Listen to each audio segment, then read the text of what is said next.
From the first day on the force, Officer Jalen Brooks was told, "We protect our own."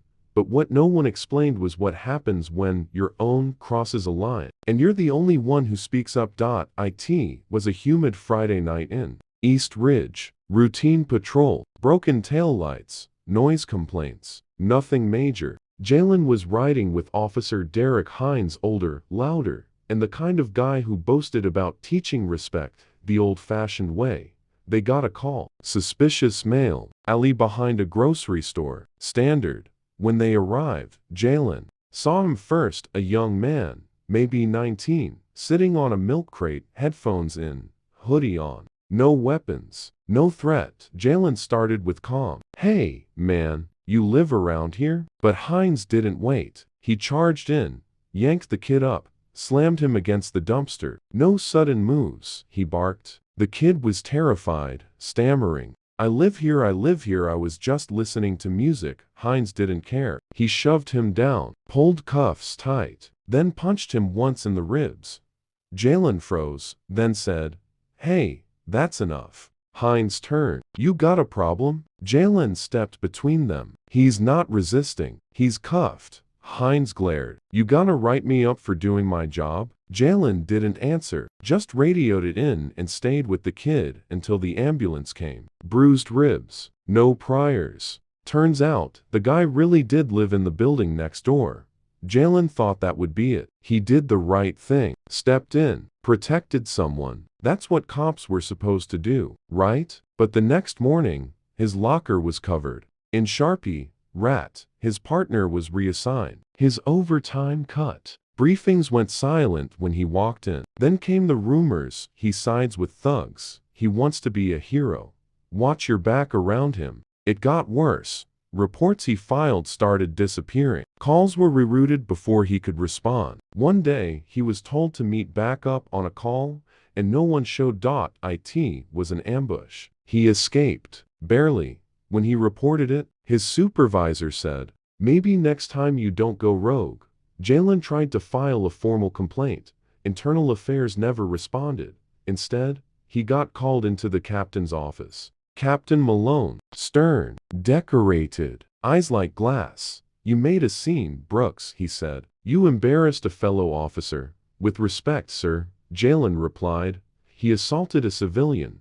Did you get it on tape?" "No body cam was running, but I filed it in the report." Malone leaned forward. "Let me give you some advice. You want to last in this department? You don't make enemies in your own house." That was the message. Fall in line, or fall alone.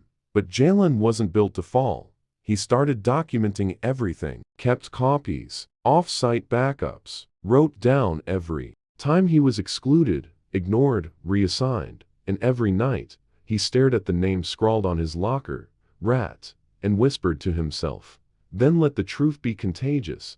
Jalen Brooks knew the rules had changed. This wasn't about doing the right thing anymore. It was about survival. Every shift, he felt it. The weight of stairs, the silence in the room, the way radios would go quiet when he entered. Even the new rookies avoided him like his uniform was radioactive. But what shook him most was how normal it became.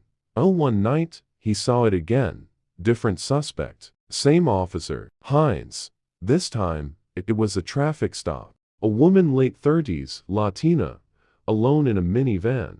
Jalen watched from across the lot as Hines pulled her out, slammed her hood shut, accused her of hiding drugs in her baby's diaper bag. She cried, begged, showed receipts, car seat, everything.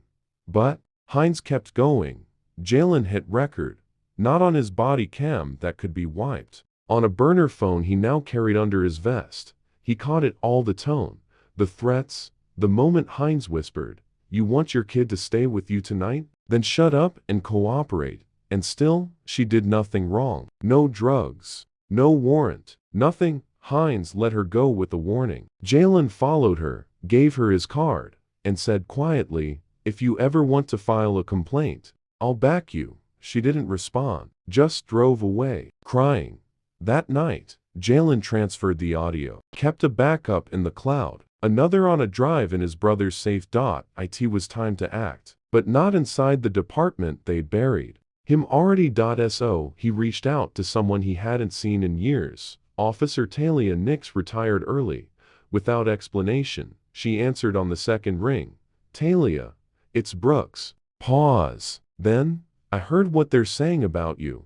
Then you know why I'm calling. Another pause. Meet me tomorrow. Back lot of Lincoln Rec Center. No phones. The next day, she was already there. Hoodie up, arms crossed. She didn't hug him, didn't smile, just said, I got out because I stopped recognizing the job. They called me paranoid, said I was burnt out, but I kept records too. She handed him a flash drive. What's on this? Jalen asked. Enough. Maybe not to take them all down, but enough to crack the door. Hoardings, memos, even an email chain where a supervisor joked about letting the new black officer take the fall if their raid went sideways. Jalen's hands shook. Why give this to me? Because you still care, she said, and because they'll never see you coming. That night, Jalen sent an encrypted packet to a contact at a local blog, someone who'd exposed corruption before. No reply. The next morning, the blog's website was down. Error 503.by noon. He got a call. Blocked none. A robotic voice. Stop. While you still can. Double quotes. Click. No threats. No breathing. Just finality. And then his suspension letter arrived. Pending investigation into misconduct and breach of protocol. No hearing. No defense. The department released a press statement. Officer Brooks has demonstrated erratic behavior. We take all concerns seriously. That night, his face was on TV. Whistleblower cop or dangerous instigator. What we know about Jalen Brooks. Is he hiding something? He sat in the dark, watching them shred his name. But then, something happened he didn't expect. A voicemail from the woman in the minivan. I didn't know who else to call, but I saw the news. You were the only one who listened. Then another, from a young man, the one from the alley. I heard what they did to you. I got my hospital records. I'll testify. Then came a message from a reporter. National, if you're ready to talk, I'll listen.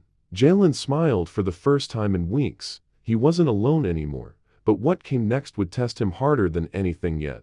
Because when the video finally leaked, they stopped trying to silence him and started trying to destroy him. The video hit the internet at 3:14 p.m. on a Wednesday. It wasn't flashy. No music, no editing, just raw body cam footage. And a timestamp.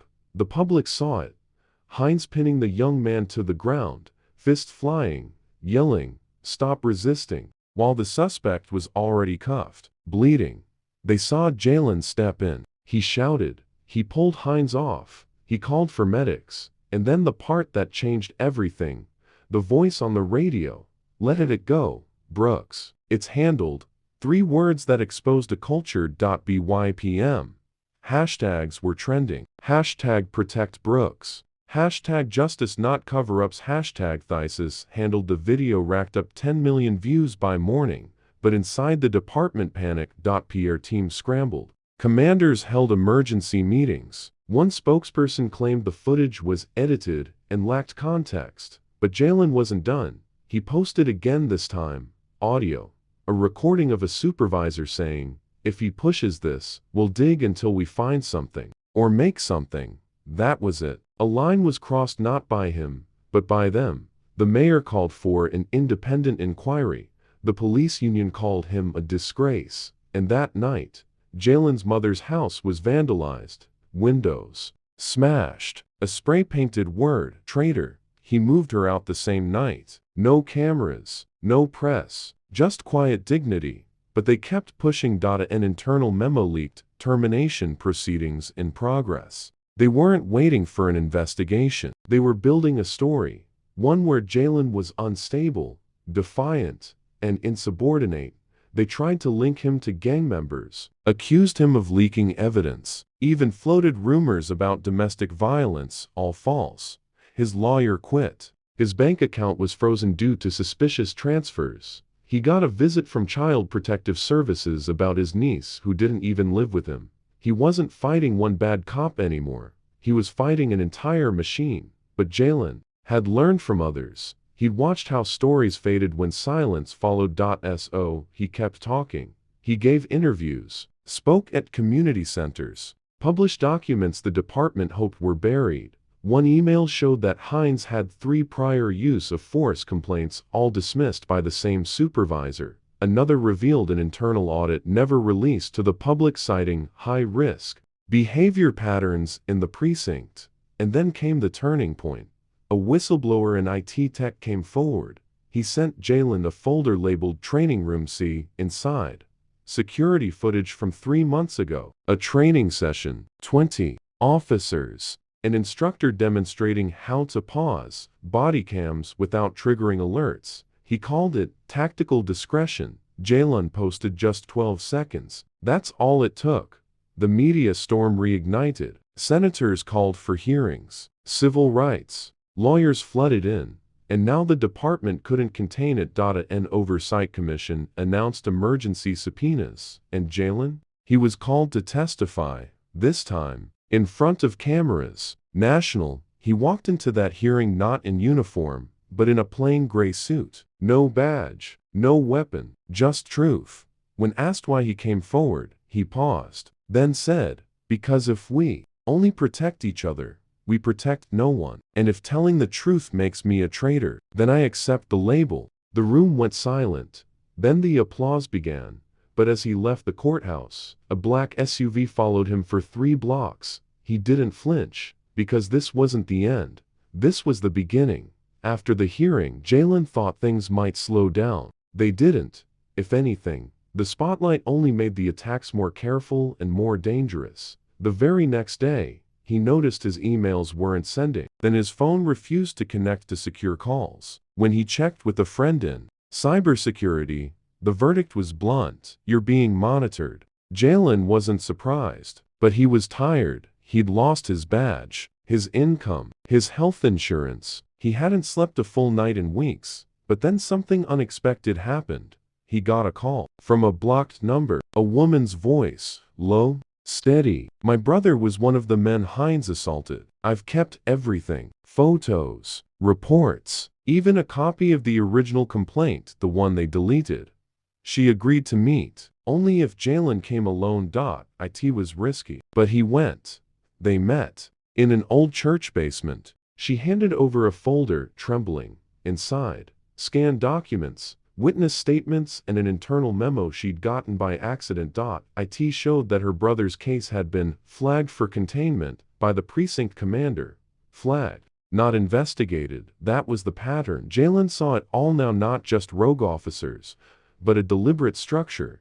Each step insulated, each act buried under layers of silence. He thanked her and left, but within an hour, she texted him, "2 unmarked cars just parked outside my building." Jalen posted her story, blurred her name, protected her identity. But the message was clear. They're not just covering up abuse, they're punishing the abused. That post changed everything. Survivors came out of the shadows, not just from his city, but across the state. Stories poured in, familiar patterns, same names, and still the department denied everything. Then came the arrest. At 6:42 am, Jalen was pulled from his apartment by 2 officers in plain clothes. No warrant shown, no explanation, just, "You're wanted for questioning."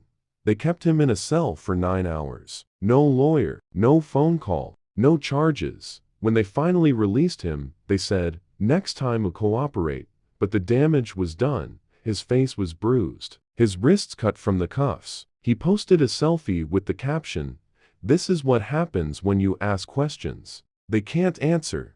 The image went viral. By nightfall, protests formed outside the precinct. Community leaders spoke out. Even a few officers, retired and active, made statements of support. And then, the first crack in the wall.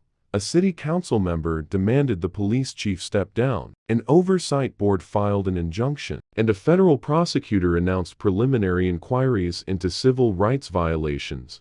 But behind the scenes, the heat on Jalen only grew. He found a tracker under his car. His landlord received a noise complaint that never existed. His niece's school was visited by educational auditors. They weren't just trying to stop him, they were trying to erase him. So Jalen took one last step. He uploaded everything, not to a blog, not to social media, but to a secure public archive. Thousands of documents, dozens of audio files, redacted for safety but real. Then he posted, "You can destroy me, but you can't destroy what's already out there." The next morning, 3 major news outlets ran with the data. One headline read, "Evidence suggests systemic obstruction in police abuse cases." The Attorney General called for emergency review, but the most powerful moment came 3 days later. At a town hall televised nationally, a woman stood up, mid-50s, quiet, eyes full of pain. She held a photo of her son. He died during a routine stop. They said he resisted, but there was no footage, no report, nothing. "I've waited 6 years for answers. And this man," she pointed to Jalen, "gave me more truth in 2 weeks than they did in 6 years." The room went still. Even the governor, sitting on stage, looked shaken. After that, the tide began to shift. A task force was assembled. A civil liberties fund launched, and Jalen, though still under pressure, was invited to testify before Congress. But that night, as he sat in his apartment quiet, lights off, just him and the silence, a letter slipped under his door. No return address, no stamp, just 6 typed words. "This doesn't end with you." 3 days after the town hall, Jalen woke up to sirens, not outside in his apartment. His smoke detector screamed. His router blinked red. Then everything went dark. He grabbed his phone, no service. Laptop wiped clean. Hard drive corrupted. Even the backup he'd hidden in the closet gone. The flash drive melted. A heat-based device planted inside it. "This was no accident," he muttered. He stepped into the hallway, and that's when he saw it. The words "Stop now" spray painted across his door. That afternoon, a notice appeared online. Federal cybercrime investigation launched against ex-officer Jalen Cross. Charges weren't filed, but the message was clear. If they couldn't discredit the message, they'd destroy the messenger. Still, Jalen kept moving. A group of college students created mirror archives of the leaked files. A nonprofit offered legal defense, and a retired judge reached out, offering help. They're not invincible, they just act like it. But pressure kept building. A TV anchor who'd supported Jalen was suddenly let go without cause. A whistleblower in the medical examiner's office vanished. Even journalists who tried to verify the abuse reports said their emails were being filtered and rerouted. One by one, allies were being isolated. And Jalen knew they were preparing something big. Then came the email. No subject, no sender, just one line. "You have 1 week, or the girl goes missing." Attached was a blurry photo of his 12-year-old niece, walking home from school. Jalen froze. This wasn't just intimidation. This was escalation. He called his sister, told her to pack and disappear. They drove through the night to a safe house, out of state. A friend from his academy days, now working in private security, offered protection. And finally, Jalen did what he'd sworn he wouldn't. He reached out to the press. Not local, not national, international. He gave a full interview to a global human rights outlet, off the record, face blurred, voice altered. But he told everything, and the response was overwhelming. European and South American newspapers picked it up. Several unaffiliated groups issued statements. An investigative documentary team requested full access to his files. Suddenly, the department's reach wasn't enough. The cover-up was international news. That's when the cracks inside the system turned into fractures. An anonymous tip came in from someone inside. A woman, middle-aged, calm, deliberate. She called herself Ren. "They're building a fake case against you," she said. "Tampered evidence, falsified signatures. They'll say you accessed sealed files illegally. And when they arrest you, the media will call it justice." Jalen asked why she was helping. "Because my son was beaten by officers 6 years ago. I filed a complaint. They erased it, then promoted the man who did it."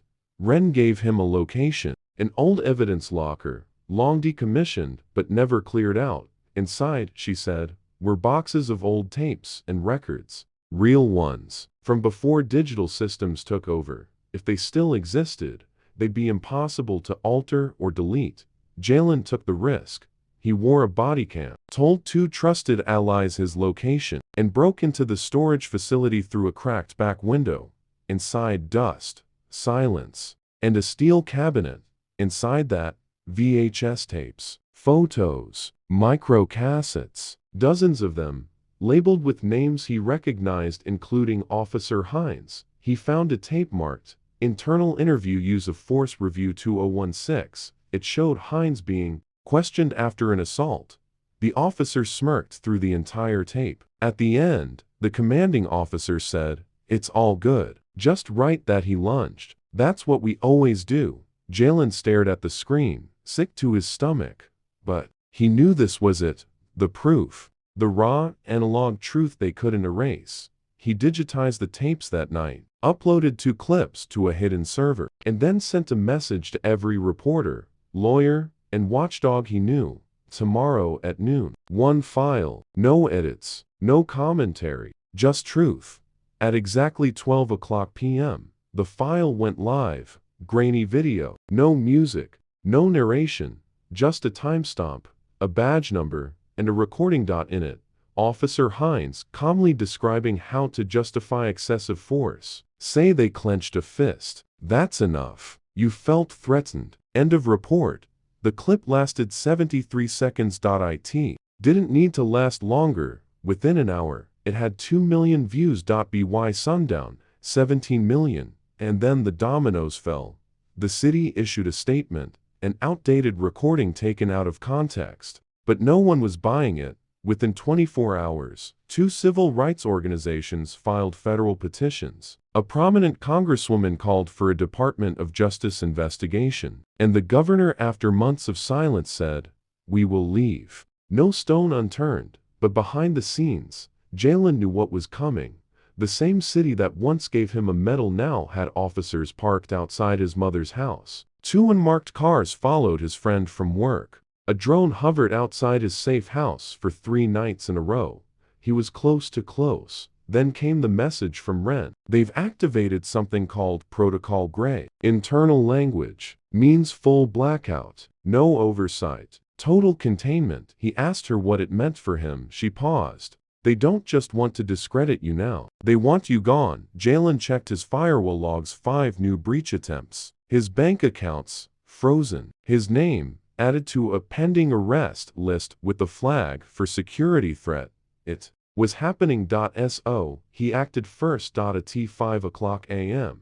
He uploaded the full cache, videos, audio, scans of redacted files, testimonies, training manuals, surveillance notes. No edits, no commentary. The site crashed in 3 minutes from the traffic.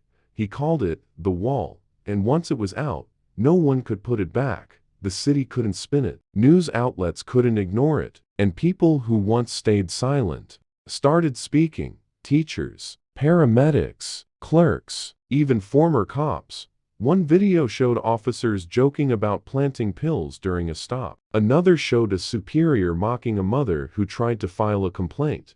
The footage was horrifying and undeniable. Protests reignited, not in anger, but in unity. People held signs that read, "I believe Jalen." Others taped printed screenshots of the wall on courthouse doors. And then, an officer inside the department went public.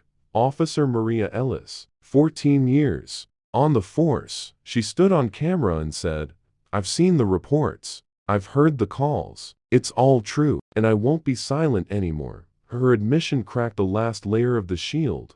Investigations were launched. Grand juries formed, and Jalen, he was summoned. But not to court, to Congress. They wanted testimony, a full hearing, cameras, journalists, global coverage. He knew the risks. The threats hadn't stopped. His phone buzzed hourly with new alerts, doxing, fake warrants, even a fake obituary published under his name. But he went anyway. He stepped into the Capitol in the same old suit, the same borrowed tie, and sat down under the lights before a row of lawmakers with millions watching. The chairman asked, "Mr. Cross, do you swear to tell the truth, the whole truth, and nothing but the truth?" Jalen nodded. "The truth is all I've got left." He began with the night in the alley, the beating he tried to stop. He described the silence that followed, the threats, the sabotage, the betrayals. Then, he looked up. "What I exposed didn't start with me. It won't end with me, but I won't let it stay hidden." Lawmakers shifted in their chairs. Reporters typed furiously. Then, something unexpected. The Attorney General's office sent a statement during the hearing. "Effective immediately, a federal task force will review all open cases tied to Officer Hines and any associates named in the wall." For the first time, accountability had a pulse. Jalen took a breath. He wasn't done fighting, but he wasn't alone anymore. They came for him at 2:14 a.m. Sirens. No knock, just the sound of boots on concrete. Jalen woke up to the red light of his security cam blinking disabled.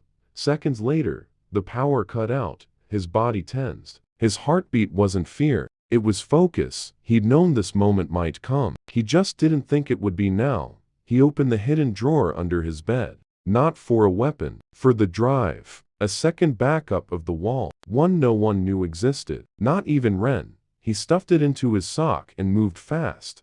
Out the window. Down the fire escape. Gone before the door was breached. They weren't cops. Not officially. No badges. No orders. Just black gloves and clipped combs. They weren't here to arrest. They were here to erase. But Jalen didn't stop running. By sunrise, he was in another city. A friend of a friend. A safe basement with no cell signal. Ren called from a burner. "I don't know who signed off on this. It's not just local. They've pulled in people from out of state." "You scared them. You actually scared them."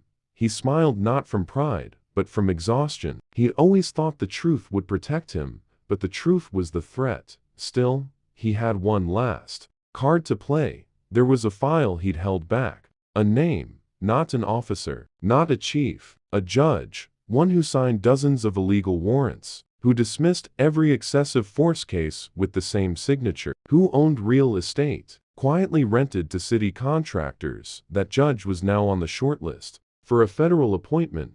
Jalen released the file, but not on social media.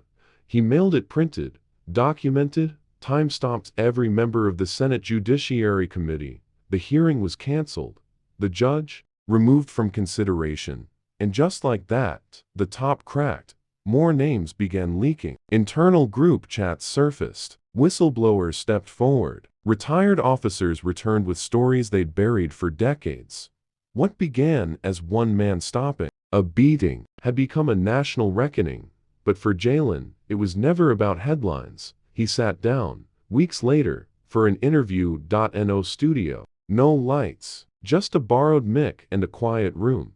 The host asked, "If you could go back, would you still speak out?" Jalen paused, then answered, "Yes, 1,000 times yes." Because when you see something wrong and say nothing, that silence becomes your signature on the damage. He looked straight into the lens. "I lost my job, my savings, my safety, but I didn't lose myself. I know who I am, and I know who I serve. Not the badge, the people." The interview went viral again. And this time, people didn't just share. They showed up.